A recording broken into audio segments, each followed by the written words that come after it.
हरे कृष्ण।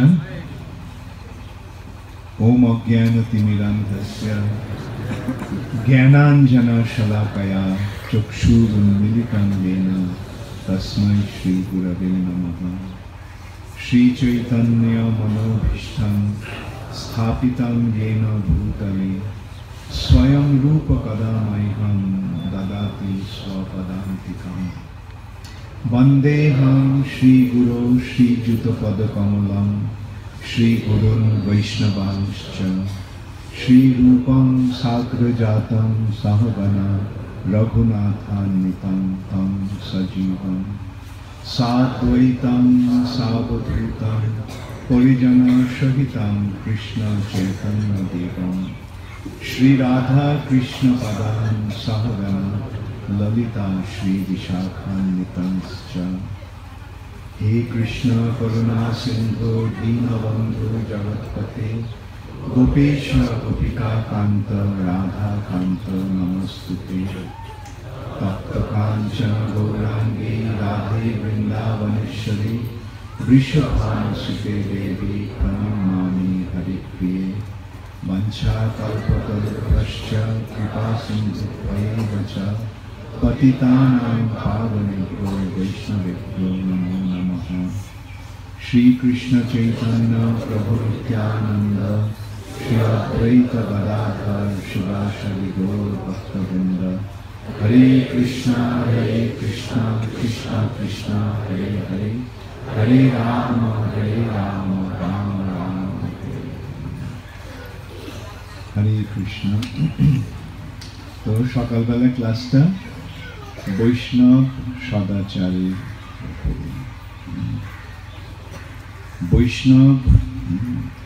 বৈষ্ণব কি? যারা বিষ্ণুর ভক্ত বা ভগবানের ভক্ত তারা হচ্ছে বৈষ্ণব। যারা ভগবানের শরণ গ্রহণ করেছে, যারা ভগবানের চরণে নিজেদেরকে সমর্পণ করেছে তারা হচ্ছে বৈষ্ণব। আর সৎ আচার, এই সৎ আচার সন্ধি হয়ে গেছে সদাচার। সৎ শব্দটার অর্থ কি? সৎ শব্দটার অর্থ হচ্ছে নিত্য স্থিতি। আমাদের প্রকৃত স্থিতিটা হচ্ছে সৎ। যেমন সৎ চিত আনন্দ। চিন্ময় জগতে আমাদের যে স্থিতি সেটা হচ্ছে সৎ। যেমন সৎ ধর্ম, সৎ সঙ্গ। এখন সৎ আচার অর্থাৎ যারা সেই চিন্ময় স্তরে যারা আচরণ করে, যে আচরণ সেটাই হচ্ছে সদাচার। এখানে এইটার শব্দটা বুঝতে হলে আরেকটা আমরা বিচার করতে পারি। সতের উল্টো ভাবটা কি? অসৎ। অসৎ কোনটা? এই জড় জগৎটা অসৎ, এই জড় জগৎটা অনিত্য। এখানে আমাদের যে স্থিতি সেটা আমাদের প্রকৃত স্থিতি নয়। প্রকৃত স্থিতি আমাদের এই শরীরটাকে কেন্দ্র করে নয়। এই জড় জগতে যে আমাদের যে স্থিতি সেটা এই শরীরটিকে কেন্দ্র করে। আর আমাদের প্রকৃত স্বরূপ কি? আমাদের প্রকৃত স্বরূপে আমরা চিন্ময় আত্মা, সেটাই আমাদের প্রকৃত স্বরূপ। কিন্তু আমরা আমাদের স্বরূপটা ভুলে গেছি। ভুলে গিয়ে এই জড় শরীরের ভিত্তিতে আমরা আচরণ করছি এবং তার ফলে কি হচ্ছে? এই যে জড় স্থিতি, এই জড় স্থিতির ফলে আমাদের প্রকৃত পরিচয় আমরা ভুলে গেছি। আমাদের প্রকৃত পরিচয়টা হচ্ছে স্বরূপ। জীবের স্বরূপ হয় কৃষ্ণ নিত্য দাস। অর্থাৎ কৃষ্ণ নিত্য দাস মানে বৈষ্ণব নিত্য দাস। এই সৎ আর নিত্য কথাটা এখানে আমরা একই ইয়েতে পাচ্ছি। সৎ মানে নিত্য, আর সে আমাদের সৎ স্বরূপে আমরা ভগবানের নিত্য দাস। আর আমাদের সেই সৎ স্বরূপটা, প্রকৃত স্বরূপটা হারিয়ে আমরা যখন এই দেহটাকে কেন্দ্র করে আমরা যখন আচরণ করি, তখন সেটা হচ্ছে আমাদের অসৎ বা অনিত্য স্থিতি। অনিত্য, এই দেহটা চিরকাল থাকবে? এই দেহের পরিচয়টা চিরকাল থাকবে? দেহটা যখন পরিবর্তন হবে, আমার পরিচয়টা পরিবর্তন হবে। তো এটাই হচ্ছে অনিত্য স্থিতি বা অসৎ স্থিতি। আর এই যে দেহকে কেন্দ্র করে যে পরিচয়, সেটাকে বলা হয় অহংকার। অহংকার, অহংকার মানে আমাদের মিথ্যা পরিচয়, যে মিথ্যা বা ভুল, যা নয় প্রকৃতপক্ষে। আমরা এই শরীর নই, কিন্তু এই শরীরটিকে আমরা আমাদের স্বরূপ বলে মনে করছি। এবং এই শরীরটা কি, এই শরীরটা সম্বন্ধে আমরা যদি বিচার করি, তাহলে আমরা বুঝতে পারি শরীর অবিদ্যা জাল, তাই না? হ্যাঁ, এই শরীরটা অবিদ্যার জাল। অবিদ্যার জালটা কি? অবিদ্যার জাল, জালটা কি? আমাদের যে স্নায়ু, ইংরেজিতে যেটাকে বলা হচ্ছে নার্ভাস সিস্টেম। তোমরা কে কে বায়োলজি নিয়ে পড়েছো? কে কে এই শরীরের তত্ত্বটা জানো? এই শরীরটা ইয়েটা কিরকম? আমাদের সারা শরীর জুড়ে রয়েছে স্নায়ু। এই স্নায়ুগুলি এক একটা ইন্দ্রিয়তে গিয়ে শেষ হচ্ছে। আর সে কি করছে? সেই স্নায়ুগুলির মাধ্যমে ইন্দ্রিয়গুলি বিষয় অনুধাবন করছে।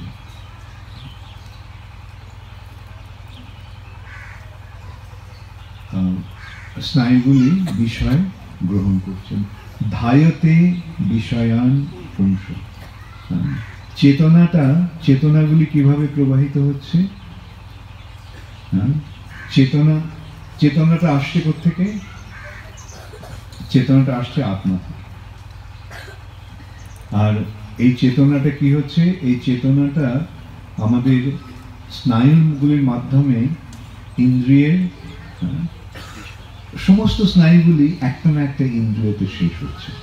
কতগুলো স্নায়ু চোখের ইন্দ্রিয়তে শেষ হচ্ছে, কতগুলি কানে, কতগুলি নাকে, কতগুলি জিহ্বায়, আর কতগুলি ত্বকে। এখন সেই যেমন আমরা চোখ দিয়ে দেখছি, কি হচ্ছে? ওই যে বিষয়, যে দৃশ্য বস্তু, সেটা চোখ দর্শন করছে, আর সেটা স্নায়ুর মাধ্যমে কোথায় যাচ্ছে? মস্তকে যাচ্ছে। আর সেখানে আমাদের মন সেটাকে গ্রহণ করছে। অন্তরেন্দ্রিয়, বহিরেন্দ্রিয় 5টা, অন্তরেন্দ্রিয় 1টা। তো এখন এই যে ইন্দ্রিয়ের মাধ্যমে আমাদের চেতনা প্রবাহিত হচ্ছে। সহজ কথা বলা যায়, এই যে জাল শব্দটার এখানে আমি বিশ্লেষণ করলাম, নেটওয়ার্ক।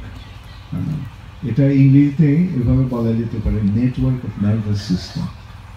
Nervous system, nerves. এবং এই যে নেটওয়ার্ক অফ নার্ভাস সিস্টেম, এটাকেই বলা হচ্ছে অবিদ্যার জাল। এখানে আবার আরেকটা কথা এসে গেল, অসৎ। সতের উল্টো অসৎ, বিদ্যার উল্টো অবিদ্যা। এগুলো সমস্ত এই জড় জগৎকে কেন্দ্র করে যা কিছু, এটা অসৎ, এটা অবিদ্যা, এটা অনিত্য। এখন ভগবদ গীতায় শ্রীকৃষ্ণ এখানে সে সম্বন্ধে কি বলছেন? যে শরীর অবিদ্যা জাল, জড়েন্দ্রিয় তাহে কাল, জীবে ফেলে বিষয় সাগরে। এই অবিদ্যার জালের দ্বারা ইন্দ্রিয়ের মাধ্যমে চেতনা প্রবাহিত হওয়ার ফলে জীব আমরা এই বিষয় সাগরে ডুবে গেছি। জীবে ফেলে বিষয় সাগরে। শ্রীকৃষ্ণ ভগবত গীতায় সে সম্বন্ধে আরেকটা সুন্দর দৃষ্টান্ত দিচ্ছেন। ধায়তি বিষয়ান পুংস। বিষয়টা কি? বিষয় বলতে এখানে কি বোঝাচ্ছে? ইন্দ্রিয়ের বিষয়। চক্ষুর বিষয় কি? রূপ। কানের বিষয় কি? শব্দ। ত্বকের বিষয় কি? স্পর্শ। জিহ্বার বিষয় কি? রস। এবং নাকের বিষয় কি? ঘ্রাণ। এইভাবে রূপ, রস, গন্ধ, শব্দ, স্পর্শ, এই পাঁচটি বিষয়ের প্রতি ইন্দ্রিয়গুলি ধাবিত হচ্ছে। ধায়তে বিষয়ান পুংস, অর্থাৎ আমাদের চেতনায় ইন্দ্রিয়ের মাধ্যমে এই বিষয়গুলোর দিকে যাচ্ছে। তার ফলে কি হচ্ছে? ধায়তে বিষয়ান পুংস সঙ্গস্তে সুপজায়তে, সেই বিষয়ের সঙ্গে সঙ্গ হচ্ছে। সংঘাত সংজায়তে কাম, সেই সঙ্গের প্রভাবে কামের উদয় হচ্ছে। সংঘাত সংজায়তে কাম, কামাত ক্রোধ অভিজায়তে, কাম থেকে কি আসছে? ক্রোধ। কামটা তো চরিতার্থ হচ্ছে না। বিষয় ভোগের যে চেষ্টা, ইন্দ্রিয় সুখ ভোগের যে চেষ্টা, সেটা যখন ব্যর্থ হয় তখন ক্রোধের উদয় হয়। ক্রোধাৎ ভবতি সম্মোহ, এবং ক্রোধের ফলে সম্মোহ। সম্মোহাৎ স্মৃতি বিভ্রম, আর স্মৃতি ভ্রংশাৎ বুদ্ধিনাশ, বুদ্ধিনাশাৎ প্রণশ্যতি। প্রণশ্যতি, নাশ, বিনাশ হয়ে যাচ্ছে। এই একটা সাধারণ সূত্রপাত ধায়তে বিষয়। যেহেতু আমাদের চেতনা বিষয়ের প্রতি ধাবিত হচ্ছে, তার ফলে আমাদের এই পরিণতি। তাহলে এখানে আমরা দেখতে পাচ্ছি এইভাবে যে এই জড় জগতে আসার ফলে আমরা এই জড় দেহটাকে আমাদের স্বরূপ বলে মনে করছি, এবং সেই অনুসারে আমরা আচরণ করছি। সেই আচরণের ফলে কি হচ্ছে? কাম। প্রথমে আসছে কাম, তারপরে কামা ক্রোধ অভিজায়তে, এইভাবে একের পর এক ক্রোধ, ক্রোধাৎ ভবতি সম্মোহ, বা এখানে এই ষড়রিপুর সম্বন্ধে যখন বলা হচ্ছে তখন কি বলা হচ্ছে? কাম। কামটা কি? কাম মানে জড় জগৎটাকে ভোগ করার চেষ্টা, ইন্দ্রিয়ের দ্বারা ইন্দ্রিয় তর্পণের চেষ্টা। কাম, এই কামের ফলে কাম, ক্রোধ, লোভ, মোহ, মদ, মাৎসর্য, এইভাবে আমরা জড়িয়ে পড়েছি। এখন এইগুলি হচ্ছে আমাদের আবর্জনা, আমাদের অসৎ বৃত্তি। অসৎ বৃত্তি হচ্ছে এইগুলি। এখন এই অসৎ বৃত্তিগুলিকে নাশ করে নাশ করার উপায়টা কি? চিন্ময় স্তরে অধিষ্ঠিত। এই শরীরের স্তর থেকে আত্মা স্তরে যাওয়া, এবং আত্মা স্তরে যাওয়ার উপায়টা কি? ভগবানের সঙ্গে সম্পর্ক যুক্ত হবে। আত্মা ভগবানের অংশ, ভগবানের সঙ্গে যুক্ত থাকলে আত্মা তার স্বরূপে থাকবে। এর সম্বন্ধে একটা দৃষ্টান্ত এইভাবে দেওয়া যায় যে স্ফুলিঙ্গ, আগুনের স্ফুলিঙ্গ সরল বাংলায় কি বলা হয়? ফুলকি। ফুলকিটা আগুন, স্ফুলিঙ্গটা আগুন, তাই না? ছোট্ট আগুন। তো এই স্ফুলিঙ্গটা যখন আগুন থেকে বেরিয়ে আসে তখন কি হয়? তোমরা দেখেছো আগুন থেকে এরকম ফুলকি বেরোচ্ছে, হ্যাঁ, কতক্ষণ থাকে ওটা? কিছুক্ষণের জন্য থাকে, তারপরে নিভে যায়। হ্যাঁ, নিভে গিয়ে ওটা কি হয়, আগুনের পাশেই রয়েছে ছাই, সে ছায়ের মধ্যে পড়ে আনন্দ যে গুণ সেটা আমরা হারিয়ে ফেলি। চিন্ময় গুণগুলো হারিয়ে এই জড় জগতে পড়ে, যেমন স্ফুলিঙ্গটা ছাই হয়ে গেল, আমরা এই জড় জগতে এসে আমরা জড় হয়ে গেলাম। অর্থাৎ জড় কোনটা? আত্মাটা জড় না, এই দেহটা জড়। আমরা এই দেহটাকে আমাদের স্বরূপ বলে মনে করতে শুরু করলাম। এখন স্ফুলিঙ্গটা আগুন থেকে বেরিয়ে আসার ফলে ছাই হয়ে গেছে, তার আগুনের গুণগুলো হারিয়ে ফেলেছে। তো এখন সে তাকে যদি আগুনের গুণগুলি আবার ফিরে পেতে হয়, তাহলে কি করতে হবে? আগুনে ফিরে যেতে হবে।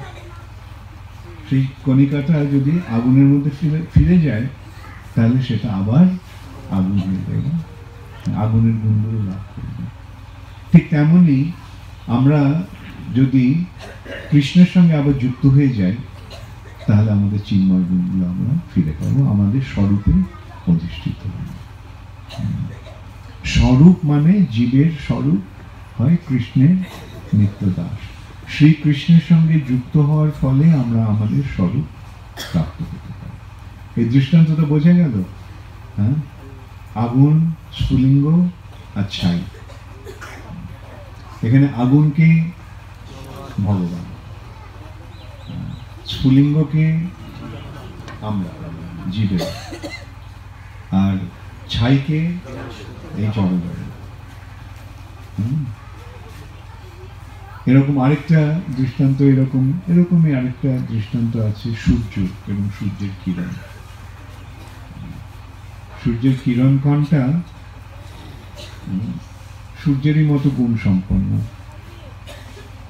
কিন্তু কণিকা, কণ ছোট্ট।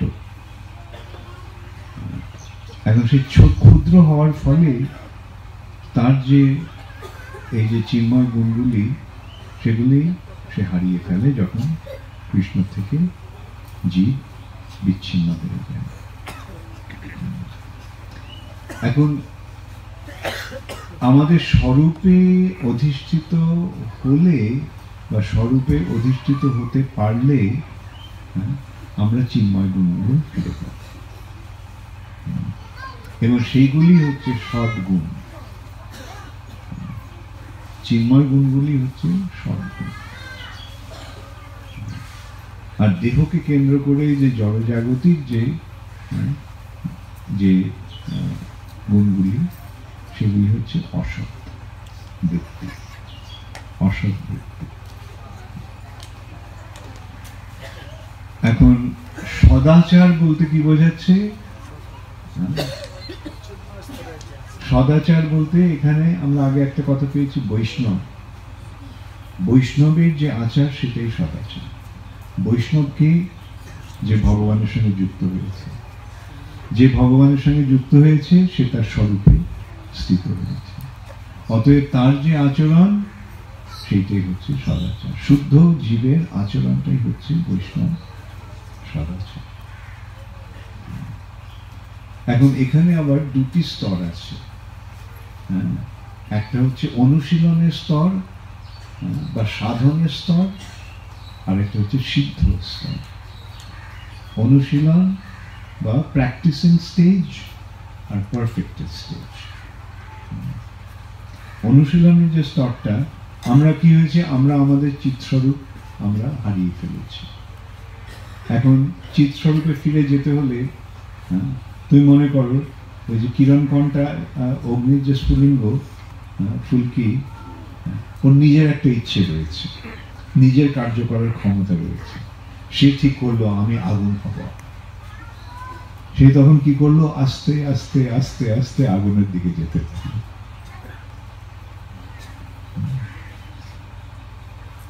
সেটা আরেকটা কি করতে পারে, সে অন্য কাউকে বলতে পারে, যার শক্তি, কোনো মানুষকে বললো দয়া করে আমাকে একটু আগুনে নিয়ে যাবে। তো মানুষ তখন সেই ছাই থেকে তাকে আগুনে নিয়ে যাবে। এখন এই যে কে নিয়ে যাচ্ছে, সদ্গুরুদেব, বৈষ্ণব। বৈষ্ণবের কৃপাতেই আমরা ওখানে যেতে পারি। নিজের কৃপায় সেটা সম্ভব, নিজের চেষ্টায় সেটা সম্ভব না। যেমন স্ফুলিঙ্গটা নিজে নিজে কিছু করতে পারে না, তেমনি আমরাও নিজে নিজে চিৎ জগতে ফিরে যেতে পারি না। এই জগতে আমরা আচরণ করতে পারি, কিন্তু ওই জগতে আমরা নিজের ইচ্ছায় যেতে পারি না। তাই বৈষ্ণবের কৃপা ছাড়া সেটা সম্ভব নয়। আচ্ছা, এখন যখন আমরা এই যে অনুশীলন বা প্রচেষ্টা প্র্যাকটিস করছি যাওয়ার, ইয়ে বললো যে স্ফুলিঙ্গটা বলছে মানুষকে, দয়া করে আমাকে একটু আগুনে নিয়ে যাবেন। তো মানুষটা তখন কি বললো, হ্যাঁ নিশ্চয়ই নিয়ে যাবে, তবে এই ছায়ের প্রতি তোমার যে আসক্তি ওটা বর্জন করতে হবে। ছায়ে পড়ে থাকতে চাইলে ওখানে যেতে পারবে না। এইটাই হচ্ছে অনুশীলন, যে এই জড়জগতের আসক্তিটাকে ত্যাগ করা, জড়জগতের আসক্তিটাকে মুক্ত করা,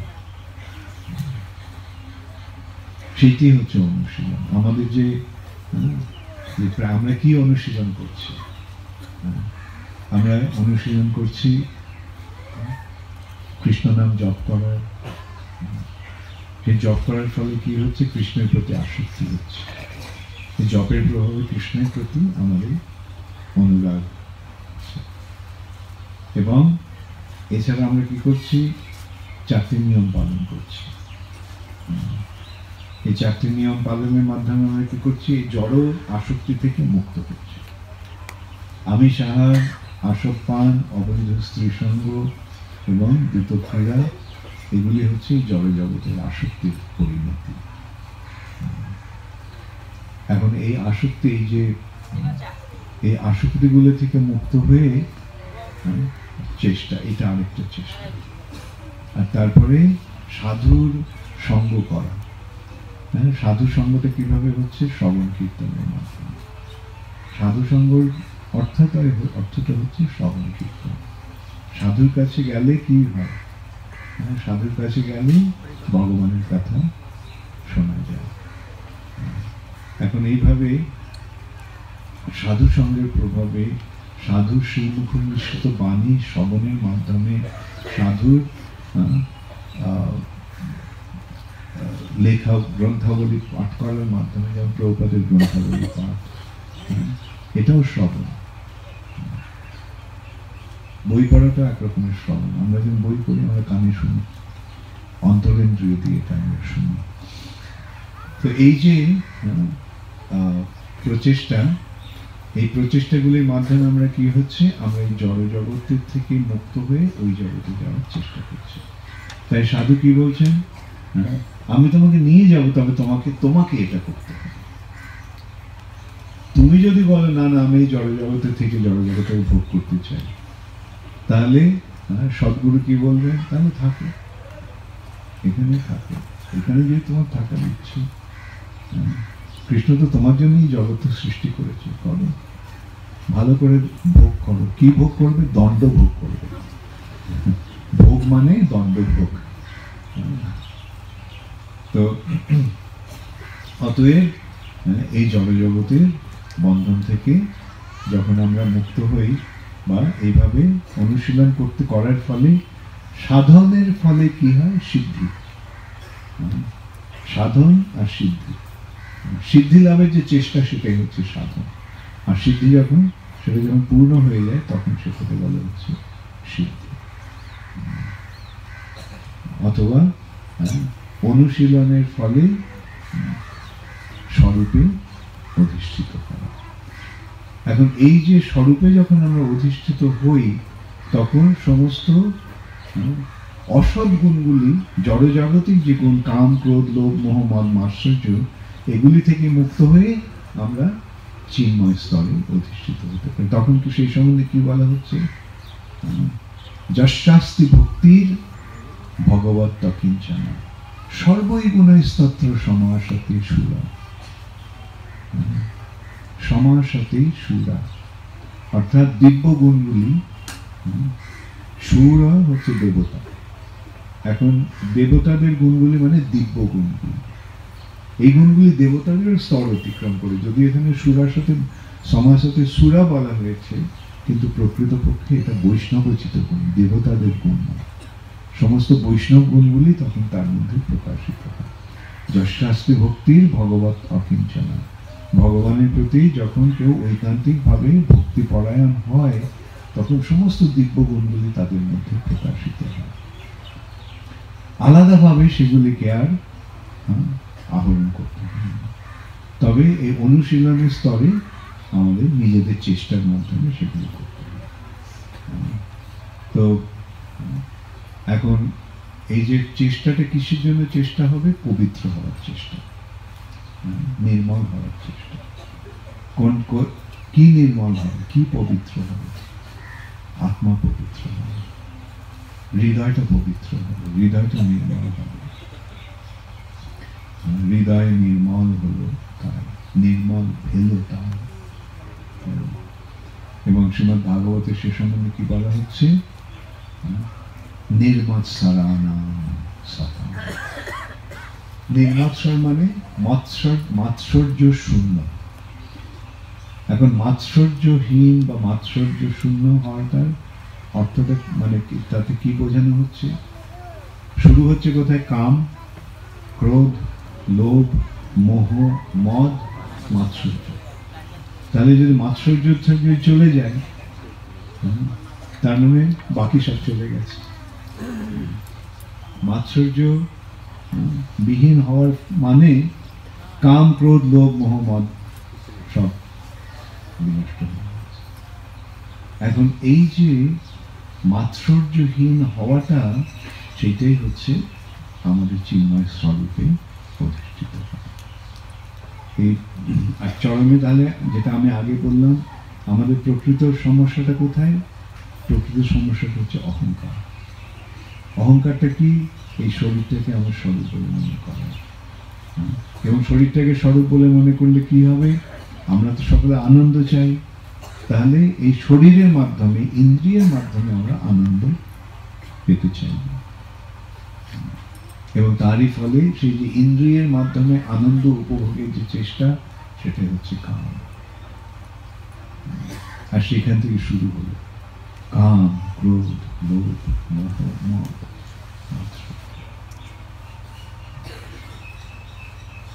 এবং সেটা থেকে মুক্ত হওয়ার উপায়টা কি? তাহলে আমরা কিভাবে দেখতে পাচ্ছি এখানে প্রকৃত সদাচার তাহলে কি হবে? প্রকৃত সদাচার হচ্ছে যে আমরা যে স্ফুলিঙ্গ হয়ে ছিলাম সেটা সম্বন্ধে জানা। আমি প্রকৃতপক্ষে স্ফুলিঙ্গ, আমি ছাই হয়ে গেছি। ছাইটা কি আমার স্বরূপ? না। এখন ছাই থেকে যদি আমি আবার স্ফুলিঙ্গত্ব প্রাপ্ত হতে চাই, আগুনের গুণাবলীগুলি আবার যদি ফিরে পেতে চাই, তাহলে আমাকে কি করতে হবে? কোনো না কোনো ভাবে আগুনে ফিরে যেতে হবে। আগুনে ফিরে যাওয়ার উপায়টা কি? যে আমাকে আগুনে নিয়ে যেতে পারে তার স্মরণ নেওয়া। তো এখন এই যে আমাদের যে জড়স্থিতি, এই জড়স্থিতি থেকে কে আমাকে চিন্ময় স্থিতিতে নিয়ে যেতে পারে? সদ্গুরুদেব। এবং গুরুকে যে কৃষ্ণ তত্ত্ববেত্তা, সেই গুরু হয়। যিনি শ্রীকৃষ্ণকে জানেন, তিনি হচ্ছেন সদ্গুরু। সেই সদ্গুরুর কৃপায় আমরা সেই আমাদের স্বরূপ প্রাপ্ত হতে পারি। এখন সদ্গুরুর স্বরূপ কৃপা কিভাবে লাভ হবে?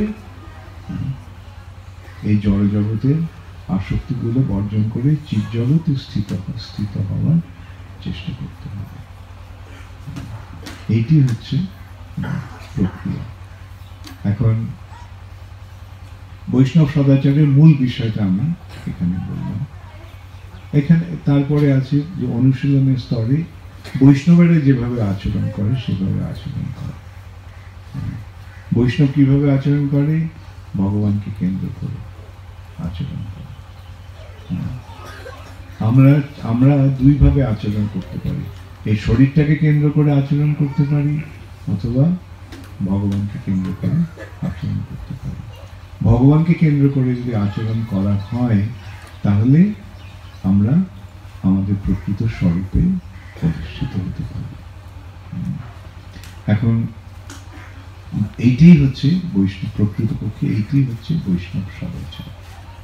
আচ্ছা, আর ব্যবহারিকভাবে আমাদের কি করতে হয়? প্রভুপাদ যেগুলো নিয়মগুলো আমাদের দিয়ে গেছেন, একটা কথা কি, ব্রহ্ম মুহূর্তের আগে উঠে পড়া।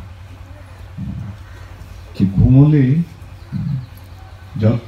রাত্রিবেলা ঘুমোবে, কিন্তু সকালবেলা উঠে পড়বে।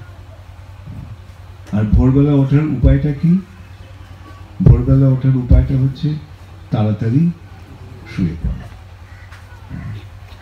তুমি যদি 12টার সময় শুতে যাও, তাহলে অবশ্যই 4টের সময় উঠতে অসুবিধা হবে।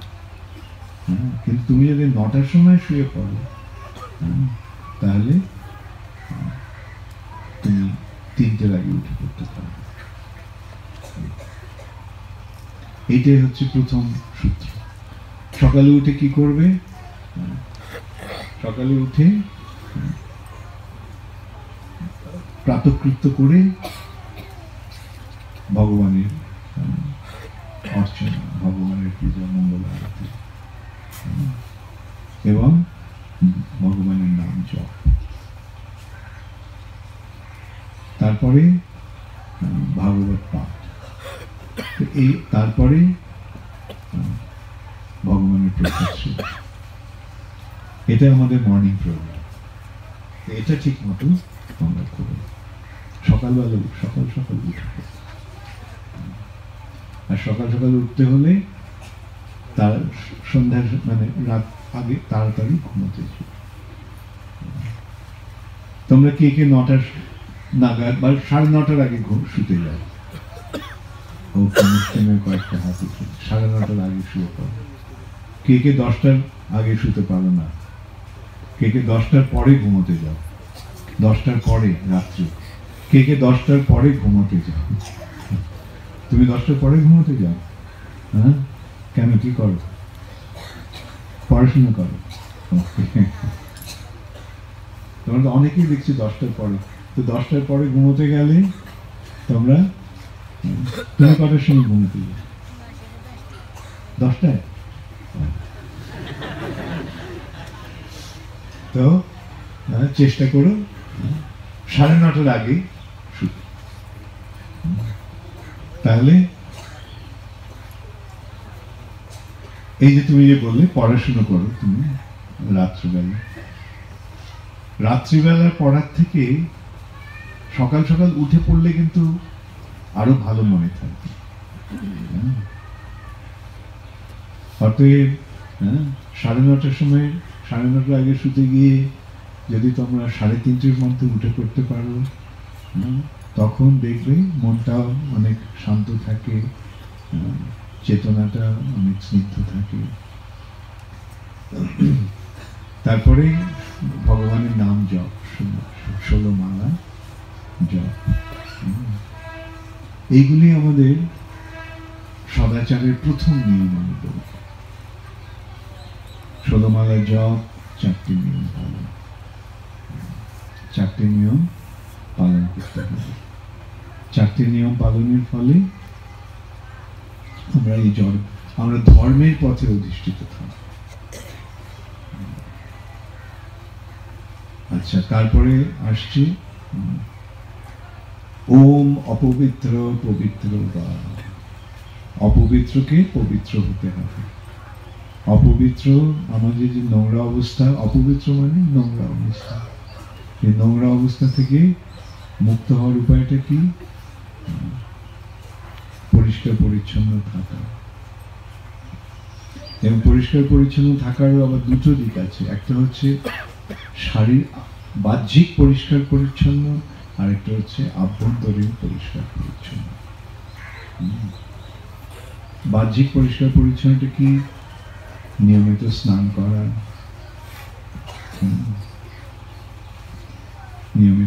করা, শৌচ পালন করা, যেমন এগুলো বাইরের বাহ্যিক পবিত্রকরণের উপায়। আর আভ্যন্তরীণ আমাদের যে মনটাকে পরিষ্কার করতে হবে, অন্তরটাকে পরিষ্কার করতে হবে।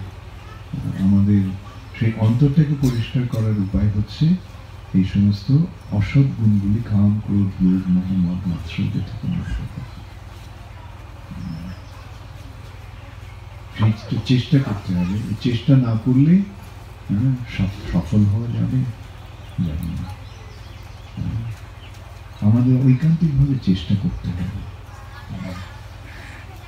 আচ্ছা, তারপরে কি করতে হবে? পরস্পরের সঙ্গে আচরণ আমরা কিভাবে করব? আচরণেরও 3টি স্তর আছে। সেই আচরণের 3টি স্তর হচ্ছে আমাদের থেকে যারা ছোট তাদের সঙ্গে আচরণ, আমাদের যারা সমবয়সী তাদের সঙ্গে আচরণ, এবং যারা আমাদের থেকে জ্যেষ্ঠ তাদের সঙ্গে আমাদের আচরণ। এই সম্বন্ধে কি বলা হচ্ছে? যারা আমাদের থেকে ছোট তাদেরকে আমাদের স্নেহ দিতে হবে। যারা আমাদের সমবয়সী বা সমস্তরে রয়েছে তাদের সঙ্গে সখ্য বন্ধু, আর যারা আমাদের থেকে বড় তাদের প্রতি শ্রদ্ধা। এইটি হচ্ছে অনুকূল আচরণ। যারা অনুকূলভাবে পরস্পরের সঙ্গে সম্পর্কযুক্ত তাদের মনোভাবটা এরকম হবে। কনিষ্ঠের প্রতি স্নেহ, জ্যেষ্ঠের প্রতি শ্রদ্ধা, এবং যারা সমবয়সী বা সমকক্ষ তাদের প্রতি মৈত্রী ভাব বা সখ্য ভাব, বন্ধুত্ব। এখন এইভাবে আমরা যদি পরস্পরের সঙ্গে সবসময় আচরণে এই ব্যাপারটা আমাদের মনে রাখতে হবে, কার সঙ্গে আমরা কিভাবে আচরণ করব। এই সম্বন্ধে বলা হচ্ছে কিরকম? স্নেহটা ওপর থেকে বর্ষিত হয়, আর শ্রদ্ধাটা উত্থিত হয় উপরে। শ্রদ্ধাটা ওপরে ওঠে, স্নেহটা। এখন যারা জ্যেষ্ঠ তারা যখন কনিষ্ঠদের স্নেহ করবে তখন স্বাভাবিকভাবে তাদের শ্রদ্ধা জ্যেষ্ঠের প্রতি উত্থিত হয়। এটা পরস্পরের বিনিময়ের ব্যাপার। আমরা যদি কনিষ্ঠদের প্রতি স্নেহশীল না হই আর আমি দাবি করি ও আমি তোমার বড়, আমাকে শ্রদ্ধা করতে হবে, সেটা হবে না, সেটা ঠিক নয়।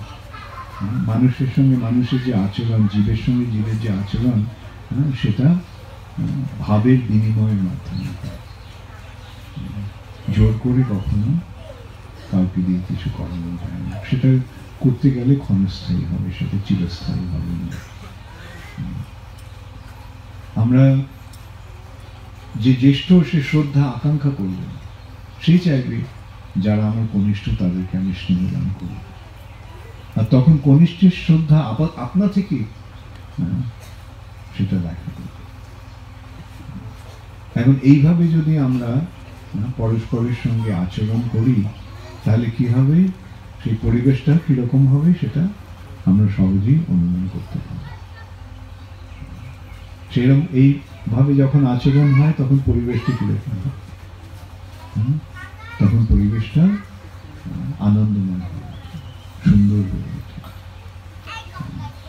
বিপরীতভাবে আমরা দেখতে পারি সেগুলো যদি না থাকে, যেটা আজকের জগতে দেখা যাচ্ছে, যে বড়দের প্রতি ছোটদের শ্রদ্ধা নেই, শ্রদ্ধা হারিয়ে ফেলছে, এবং যারা বড় জ্যেষ্ঠ তারাও কনিষ্ঠদেরকে স্নেহ দিচ্ছে না। এবং তার ফলে কি হচ্ছে? সম্পর্ক থাকছে না, একটা অত্যন্ত অপ্রীতিকর পরিবেশের সৃষ্টি হচ্ছে। তার ফলে চারদিকে হিংসা, দেশ, মারামারি ইত্যাদি চলছে। কিন্তু যখন জ্যেষ্ঠরা যথাযথভাবে কনিষ্ঠের প্রতি আচরণ করবে তখন কনিষ্ঠদের আচরণটা স্বাভাবিকভাবে আর সমবয়সীদের মধ্যে সেখানে তারা পরস্পরের সঙ্গে প্রীতির সম্পর্ক স্থাপন করে সখ্য ভাব, মৈত্রী ভাব আনবে।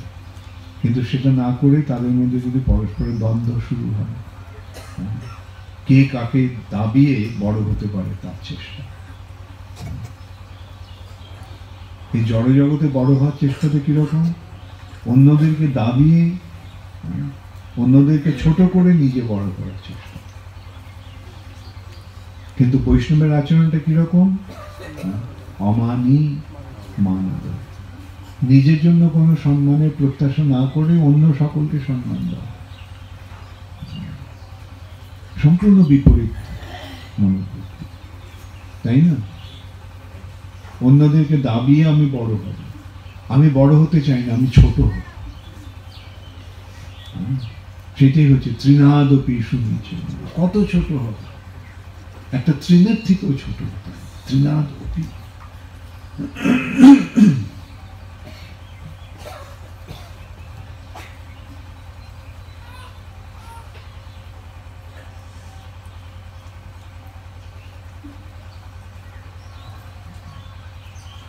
অতএব আমাদের যে এই জড় জগতের সঙ্গে চিৎ জগতের এটাই হচ্ছে পার্থক্য। জড় জগতে সকলে বড় হতে চায়, আমি বড় হব, তাই না? এই মনোভাব। আর চিৎ জগতের মনোভাবটা কিরকম? আমি ছোট হব।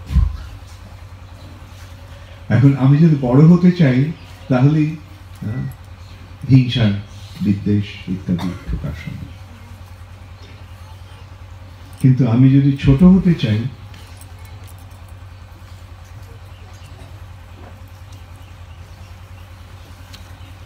কি ব্যাপার? গুরু পূজা দরকার নেই, গুরু পূজা প্রভুপাদের গুরু পূজা, এখানে গুরু পূজা দরকার।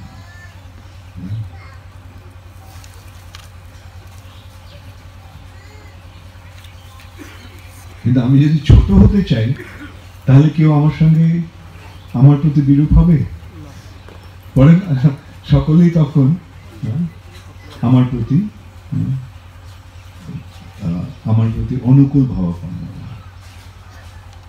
আমি যদি সকলকে দাবিয়ে অন্যের তাদের থেকে পূজা গ্রহণ করতে চাই তাহলে কি হবে? কয়েকজন হয়তো পুজো করবে, অন্যরা ভাববে আরে কেন এত পুজো করা হচ্ছে।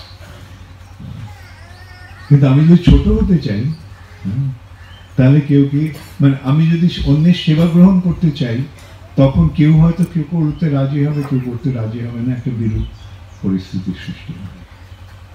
কিন্তু আমি যদি সেবা না করে আমি যদি সেবা করতে চাই তাহলে কেউ কি আমার প্রতি বিরূপ হবে? আমি যদি বলি তুমি আমার সেবা করো তখন অসুবিধার মনোভাবের সৃষ্টি হতে পারে। কিন্তু আমি যদি বলি আমি তোমার সেবা করব তখন কেউ কি বলবে না না তুমি আমার কাছে এসো না, তখন তারা বলবে আরে আসুন আপনি। তো এইভাবে যে আমাদের জড় মনোবৃত্তিটাকে আমাদের চিন্ময় মনোবৃত্তিতে পরিবর্তন করার চেষ্টা করতে হবে। আমি বড় হতে চাই না, আমি নাম যশ অর্জন করতে চাই না, আমি পূজা লাভ, পূজা প্রতিষ্ঠা চাই না, আমি তৃণাদপি শুনেছে না তরুরীব সহিষ্ণুনা অমানেন মানদেন কীর্তনীয় সদা। এইটি হচ্ছে বৈষ্ণবের আচরণ। এবং সেটা যে করে তার সান্নিধ্যে সকলেই অত্যন্ত আনন্দ অনুভব, তার সান্নিধ্যে এসে সকলেই নিজেকে কৃতকৃত্য মনে করে।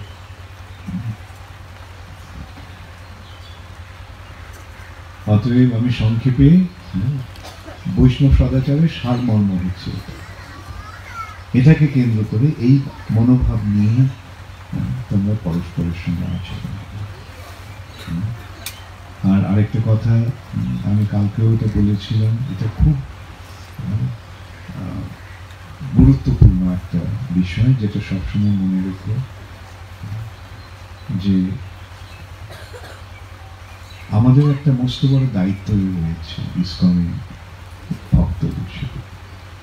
আমাদের সেই দায়িত্বটা হচ্ছে পৃথিবীর প্রতিটি নগরে এবং গ্রামে কৃষ্ণ ভক্তি প্রচার করা। এখন যার যার যেটুকু ক্ষমতা সেই অনুসারে আমরা প্রচার করব। সেই সম্বন্ধে শিল প্রভুপাদ একটা দৃষ্টান্ত দিয়েছিলেন, যেমন পাখি অনেক রকম আছে। কতগুলো পাখি, যেমন চড়াই পাখি, সে বাড়ির প্রাঙ্গণে উড়ে বেড়ায়। আবার কিছু পাখি আছে এক জায়গা থেকে আরেক জায়গায় উড়ে যায়। কিছু পাখি আছে এক দেশ থেকে আরেক দেশে উড়ে যায়। কিছু পাখি আছে এক মহাদেশ থেকে আরেক মহাদেশে উড়ে যায়। আর কিছু পাখি আছে তারা এক গ্রহ থেকে আরেক গ্রহে উড়ে যায়। তাহলে যেমন পাখিদের ক্ষমতা অনুসারে তারা ওড়ে। চড়াই পাখির ক্ষমতা ওইটুকু, সে ওইটুকু উঠছে। আর যাদের ক্ষমতা রয়েছে এক মহাদেশ থেকে আরেক মহাদেশে উড়ে যাওয়া, তারাও সেটা করছে। ক্ষমতা অনুসারে তারা উঠছে। তেমনি আমাদেরও আমাদের ক্ষমতা অনুসারে আমরা প্রচার করব। যদি আমার ক্ষমতা ওই প্রতিবেশীদের কাছে প্রচার করা, তাদের নিয়ে প্রচার করব। আমার যদি ক্ষমতা থেকে বাড়ির যারা আছে আত্মীয় স্বজন, তাদের কাছে প্রচার করব, তাই করব। আবার কেউ আছে প্রচারক, তারা এক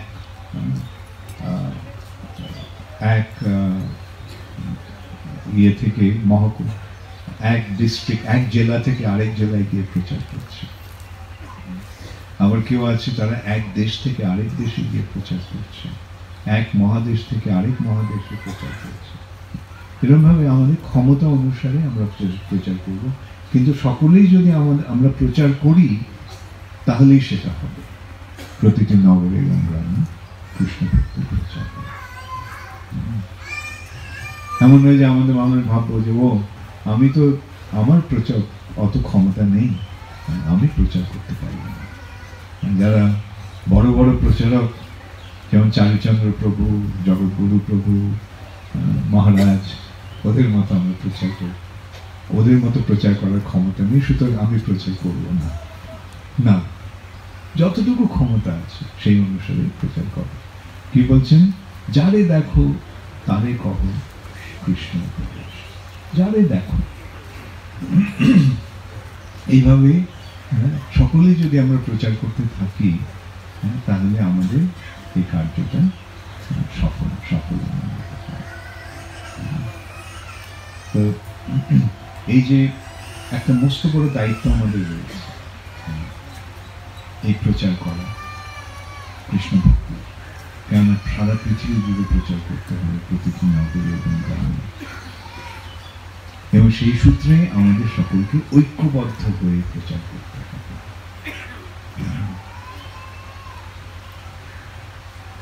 আমরা দেখি অনেক সময় হয়, অনেক রকম অসুবিধা আমরা অনুভব করি।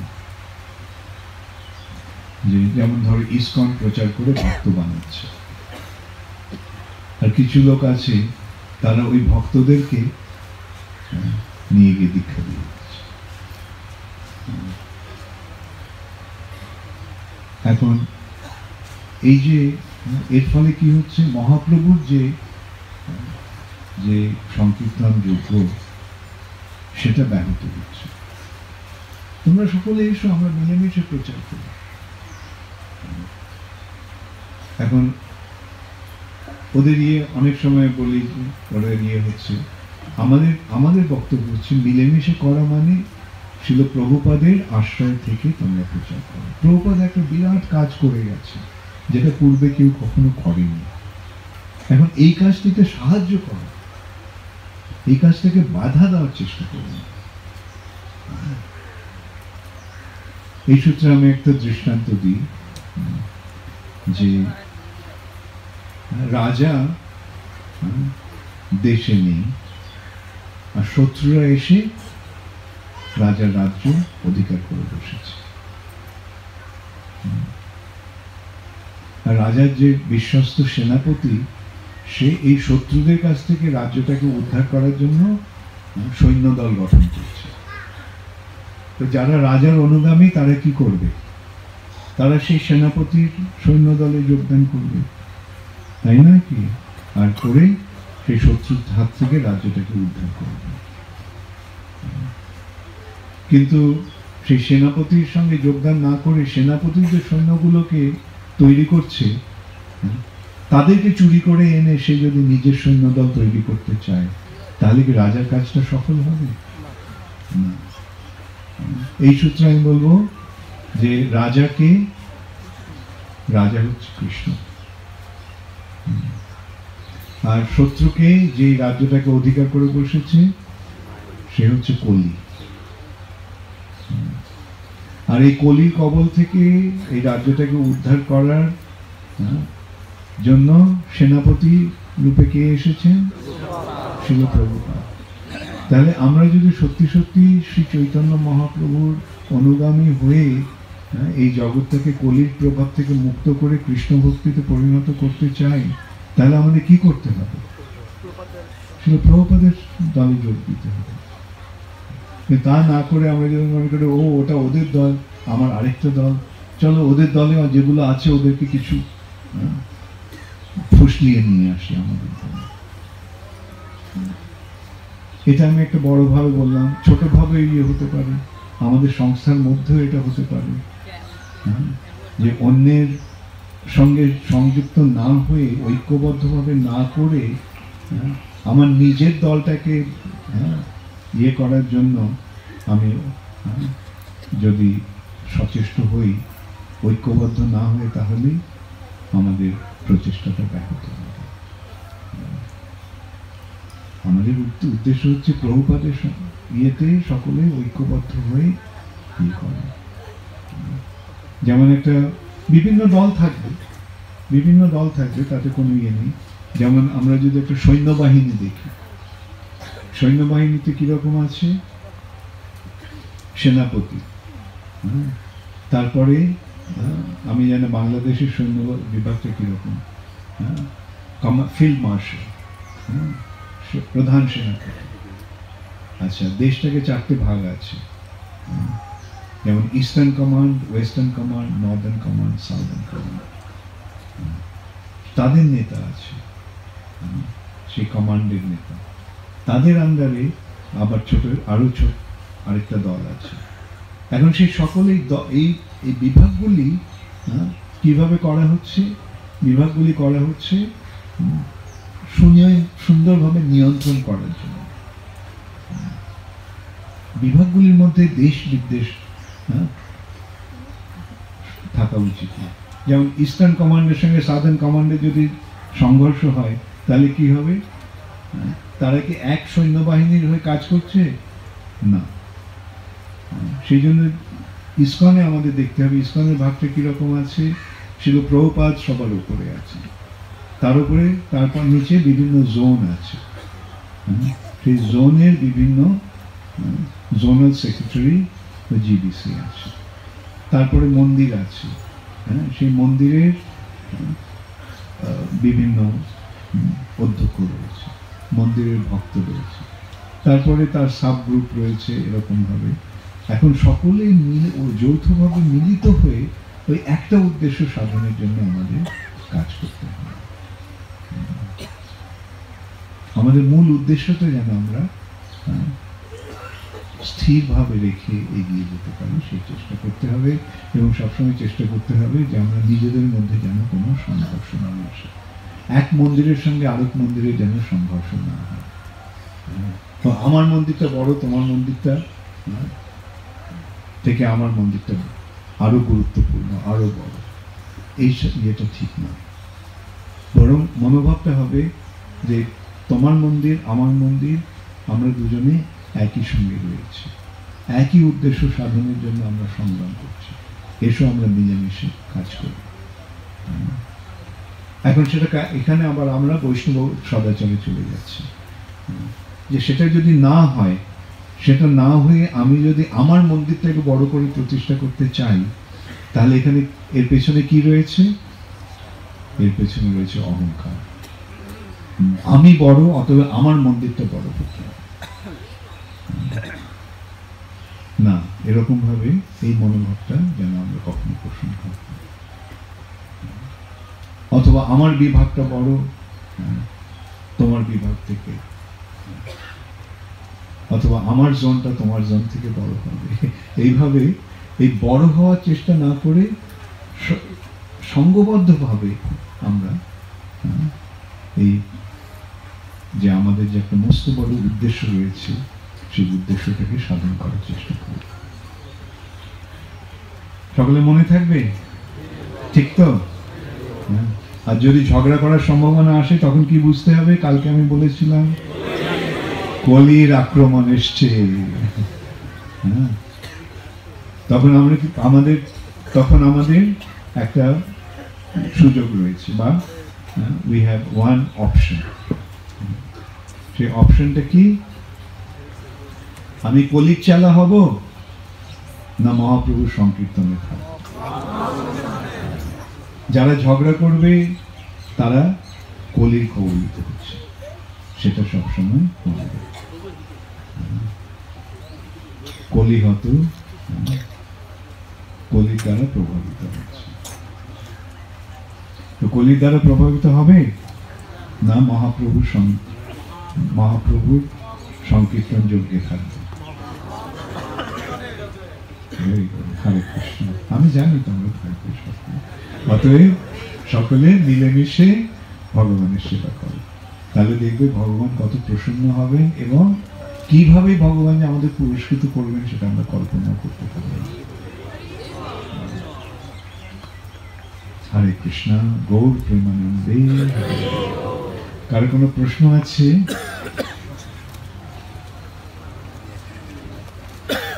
ক্লাস শেষ হয়ে যাওয়ার কথা ছিল, কিন্তু জগৎগুরু প্রভু যেহেতু বলেছে 8:30 পর্যন্ত করতে ক্লাস, তাই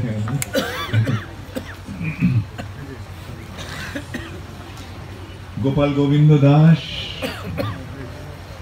পরিপাবন গুরু মহারাজ, আপনার চরণে আমি দণ্ডবত প্রণাম নিবেদন করছি। গুরু মহারাজ, একজন বিবাহিত মানুষ তার জীবনের সমস্ত ইন্দ্রিয় তৃপ্তি ভোগ করে জীবনের শেষ প্রান্তে এসে সদ্গুরুর কাছে দীক্ষা নিয়ে মৃত্যুবরণ করল। আর একজন মানুষ যৌবন বয়সে সদ্গুরুর কাছে দীক্ষা নিয়ে অবিবাহিত থেকে সারা জীবন কৃষ্ণ ভক্তির অনুশীলন করে মরে গেল। গুরু মহারাজ, এই দুজন মানুষের মৃত্যুর পর কার কি রকমের গতি হবে কৃপা করে বলবেন। মূল কথা হচ্ছে অন্তে নারায়ণ স্মৃতি। আমি সারা জীবন কৃষ্ণ ভক্তির অনুশীলন করলাম, কিন্তু মৃত্যুর সময় যদি কৃষ্ণকে মনে রাখতে না পারি তাহলে বিফল হয়ে গেল। তার সময় সেই গৃহে বা বনেতে থাকে হা গৌরাঙ্গ বনে।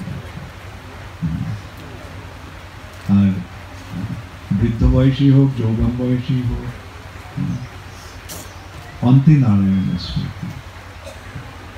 জীবনের শেষ প্রান্তে এসে যদি কৃষ্ণ ভক্তির পন্থা অবলম্বন করে মৃত্যুবরণ করে, মৃত্যুর সময় যদি কৃষ্ণকে মনে রাখতে পারে, নিশ্চয়ই তার একই গতি।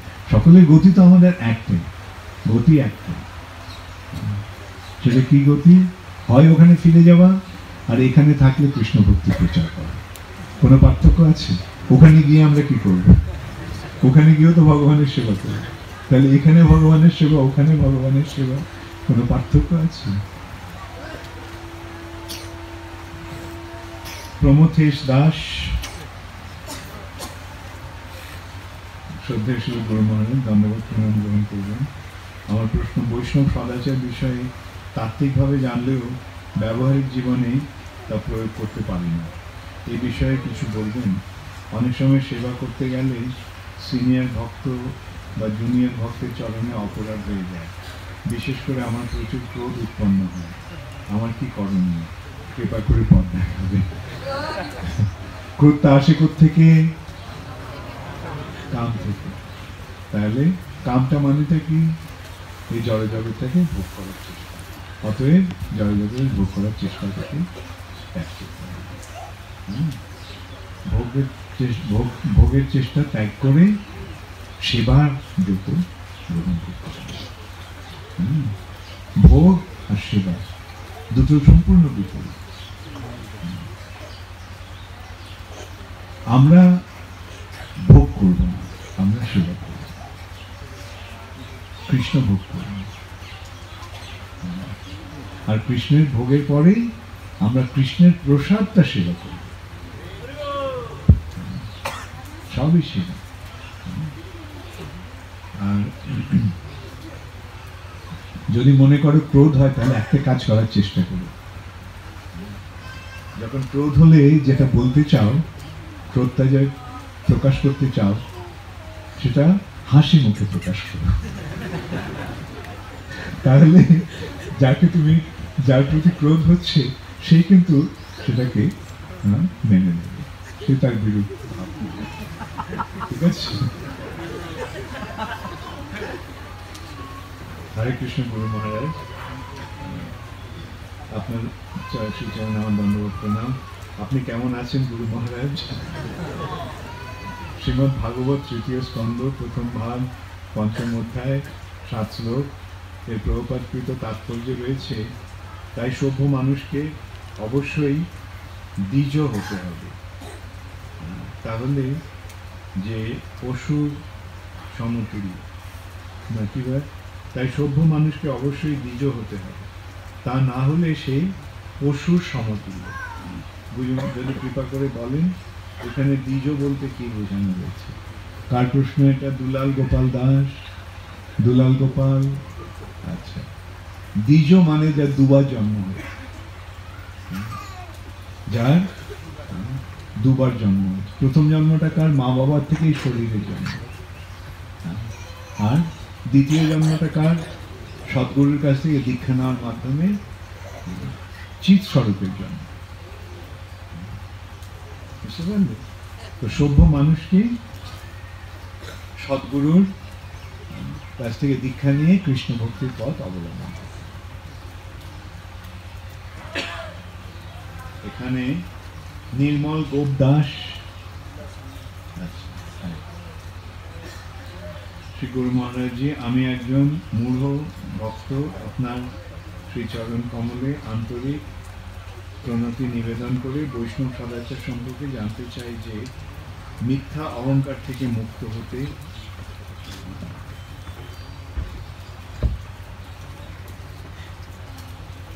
আচ্ছা, প্রথম কথা বসে, এটা আমি অনেক সময় দেখি যে এই শব্দটা প্রয়োগ হয়। কালকে চিন্ময় এটা প্রয়োগ করছিল, মিথ্যা অহংকার। অহংকারটাই হচ্ছে মিথ্যা, এটা অহংকার। দুটোই, স্বরূপ আর অহংকার। মিথ্যা পরিচয় যেটা, ওটাই হচ্ছে অহংকার।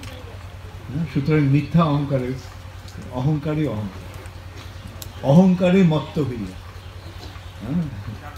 তাই না?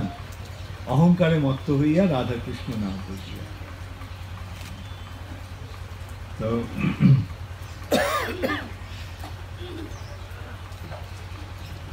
বাদ্যাপেক্ষা কীর্তনের শব্দ কর্ণে ঢুকাতে এবং আমার কোনো আচরণের অন্য কষ্ট, মনোকষ্ট মুক্ত করতে আমার কি করা উচিত? এখন যেগুলো করতে চাইছো সেগুলো করাটাই উচিত। বুঝতে পারলে?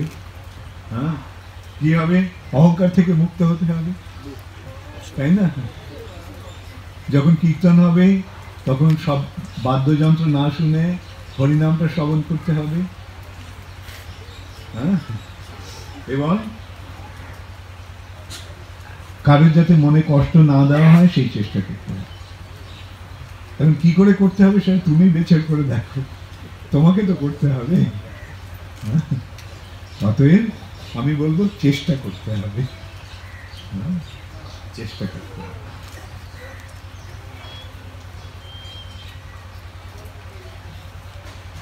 মনোরম ভক্ত দাস, হরে কৃষ্ণ। গুরু মহারাজ, আপনার চরণে দণ্ডবত প্রণতি নিবেদন করছি। গুরু মহারাজ, ছোট বা কনিষ্ঠ ভক্তদের সাথে কি মৈত্রী স্থাপন করতে পারবো? হ্যাঁ, তুমি যদি তাদেরকে তোমার সমান বলে মনে করো তাহলে মৈত্রী স্থাপন করতে পারবে, কিন্তু প্রকৃতপক্ষে স্নেহের সম্পর্ক। তুমি যদি স্নেহের বসে ওদের সঙ্গে মৈত্রী স্থাপন করতে চাও, নিশ্চয়ই। যেমন আমরা ছোটদের সঙ্গে বন্ধুর মতো আচরণ করি। যেমন আমরা সাধারণ এইভাবে বলা যায় যে ঠাকুরদা নাতির সঙ্গে কিভাবে আচরণ করে, ওই রকম আচরণের সম্ভব।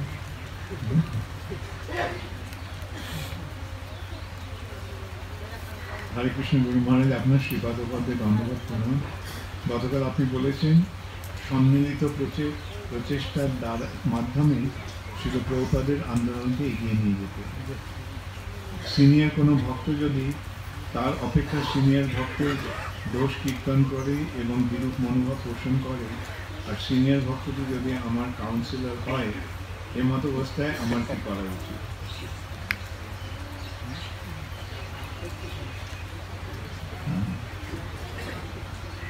এমত অবস্থায় তুমি নিজে কিছু না করার চেষ্টা করে ওই কাউন্সিলর থেকে যে সিনিয়র ভক্ত তাকে গিয়ে বলতে পারো, তার কাছে জিজ্ঞাসা করতে পারো এই আচরণটাকে ঠিক হয়েছে কিনা, এবং তার কাছ থেকে তাকে এটা সংশোধন করতে।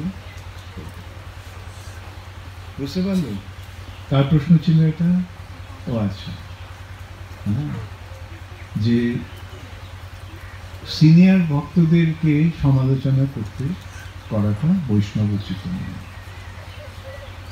যদি মনে করো যে সিনিয়র ভক্তের কোনো কিছু আচরণ ঠিক হচ্ছে না, তাহলে তার থেকে যে সিনিয়র ভক্ত তার কাছে গিয়ে, বা তার যে সমকক্ষ তার কাছে, তার উপদেশ গ্রহণ করতে চেষ্টা করতে। আর শাস্ত্রে বলা হচ্ছে যে যদি কোনো সিনিয়র ভক্তের বা উন্নত বৈষ্ণবের যদি সংশোধনের প্রয়োজন হয়, তাহলে আর তাকে সংশোধন করার মতো কেউ যদি না থাকে, তাহলে কয়েকজন মিলে সেটা নিয়ে আলোচনা করে, এবং যদি স্থির হয় যে না এটা তাকে বলা উচিত, তখন মিলিতভাবে তার কাছে গিয়ে অনুরোধ করা। বুঝে গেল? এটা হচ্ছে বৈষ্ণব আচরণ। ঔদার্য গৌর দাস।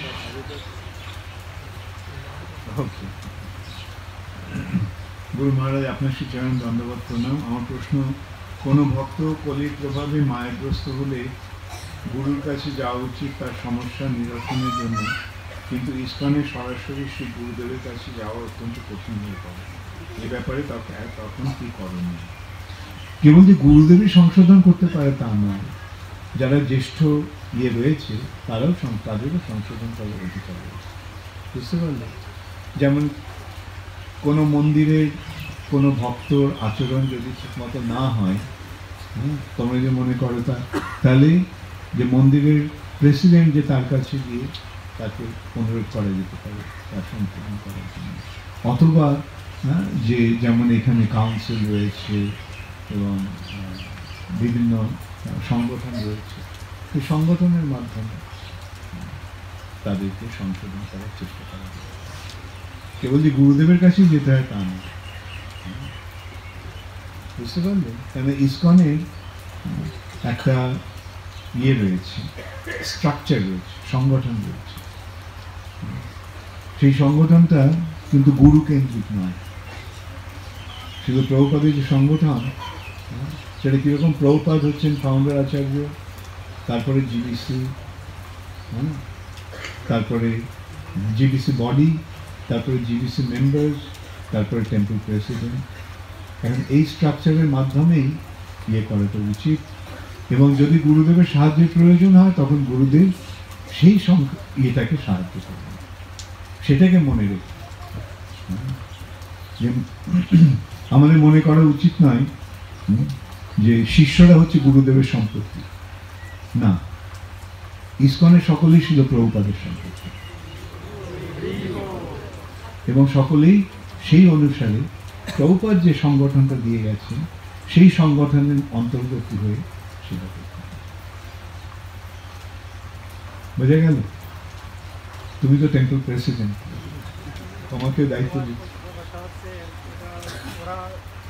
টিএমসি বা যে ম্যানেজমেন্ট মানছে না, যারা যে ভক্তরা বলছে যে না গুরুদেবেই আমরা গুরুদেবের সাথে দেখা করতে চাই, তখন আমরা সিদ্ধান্ত করি ম্যানেজমেন্ট। তাহলে গুরুদেবকে লিখো, হ্যাঁ, যে আপনার এই শিষ্য এরকমভাবে আচরণ করছে, হ্যাঁ, তখন গুরুদেব তাকে ইয়ে করবে, মানে মন্দির কর্তৃপক্ষকে সমর্থন করে গুরুদেব তাকে সংশোধন করবে।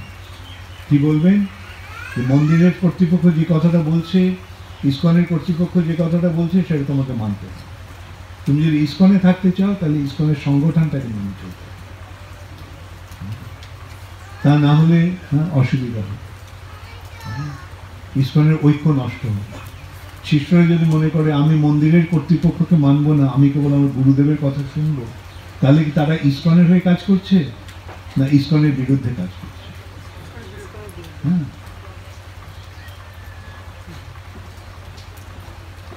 ঠিক আছে। হরে কৃষ্ণ। প্রিয় গুরু মহারাজ, আপনার চরণে দণ্ডবত প্রণাম। 1 নম্বর প্রশ্ন, জাগতিক সিনেমা দেখা, গান দেখা, গান কি দেখে না গান শোনে?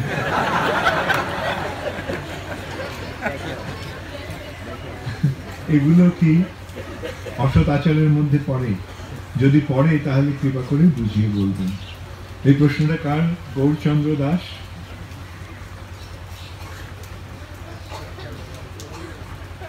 আচ্ছা, সাধারণত ইসকনে আমরা সিনেমা দেখি না, আর সিনেমার গানও আমরা শুনি না। আমাদের সিনেমা হচ্ছে কৃষ্ণ লীলা, সেটা আমরা দেখি, দেখব। আর গান হচ্ছে আমাদের ভজন কীর্তন, ঠিক আছে? তাই সিনেমা দেখতে যদি ভালো লাগে তাহলে মানস পথে কৃষ্ণ বই পড়ে খুব সুন্দর সিনেমা দেখতে পাবে। ওই সিনেমার কোনো তুলনা হয় না, যেখানে কৃষ্ণ হচ্ছে হিরো আর রাধারানী হচ্ছে হিরোইন, আর কংস হচ্ছে ভিলেন।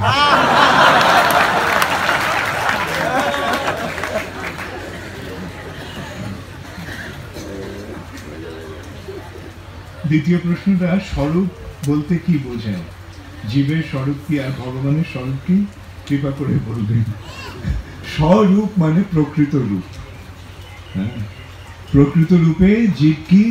জীবের স্বরূপ হচ্ছে কৃষ্ণের নিত্য দাস। তুমি যখন কৃষ্ণের দাস হচ্ছ তখন তুমি তোমার স্বরূপে আছো, আর তুমি যখন জড় জগতে ভোগ করতে চাইছো তখন তুমি তোমার স্বরূপ হারিয়ে ফেলেছ। আর জীবের স্বরূপে জীব কৃষ্ণের অংশ, আর কৃষ্ণের স্বরূপে কৃষ্ণ হচ্ছেন স্বয়ং ভগবান। আচ্ছা, এটা লাস্ট প্রশ্ন। আমি এটা প্রশ্ন লিখতে পারতেছি না, মানে বলতে পারবো লেখা হচ্ছে। আচ্ছা, এটা বলার পরে আমি তোমার প্রশ্ন। পরম পূজনীয় শ্রী গুরুদেব, আপনার শ্রীচরণ কমলে শাশ্বত প্রণতি জানাই। আমার প্রশ্ন হলো, সদাচার পালনে কিভাবে দৃঢ়তা ও নিষ্ঠা অর্জন করা যায়? নিষ্ঠা এবং দৃঢ়তা অর্জনের জন্য আমি বলবো, সাধু সঙ্গ করো, আর সাধু শ্রীমুখের বাণী শ্রবণ করো, সেই অনুসারে আচরণ করার চেষ্টা করুন, এবং শিল প্রভুপাদের গ্রন্থগুলি পাঠ করুন। তার ফলেই দৃঢ়তা এবং নিষ্ঠা আসবে। বলো তোমার প্রশ্ন কি? রোমাজ, আপনার শ্রীচরণে ধন্যবাদ প্রণাম। রোমাজ, খুব ভালো লাগছে ক্লাস সকালে, বিশেষ করে এই যে কাম ক্রোধ বা বিভিন্ন স্তরগুলি, এই স্তরগুলি কি মানে আমরা ধাপে ধাপে পার হই, নাকি একবারেই এগুলো পার হয়ে যাওয়া যায়? কিভাবে পার হয় বা কতটুকু হয়েছে এটা উপলব্ধি করার কোনো ইয়ে আছে? হ্যাঁ, শুরু আছে, শেষ আছে। যেটা বললাম, কাম থেকে যদি শুরু হয় আর মাৎসর্যে শেষ হচ্ছে, ক্রমশ একটা থেকে আরেকটা আসছে। এগুলো একবারেও আসতে পারে, আলাদাভাবে একবার একটা হয়ে গেলে আর আসবে না, এটা এরকম। যেমন এখানে বলা হচ্ছে কাম জয় করা যেতে পারে, কিন্তু ক্রোধ জয় করা গেল না। তার একটা দৃষ্টান্ত দেওয়া হচ্ছে, মহাদেব কামকে জয় করেছে কিন্তু ক্রোধকে জয় করতে পারলেন না, মদনকে ভস্ম করে দিলেন। তো এইভাবে চরমে যেটা বলা হচ্ছে, মাৎসর্যটাকে যে জয় করে ফেলতে পারি, সবকিছু জয় করে গেল। ঠিক আছে, কিভাবে হবে সেটা দেখতে হবে কৃষ্ণের কৃপায়।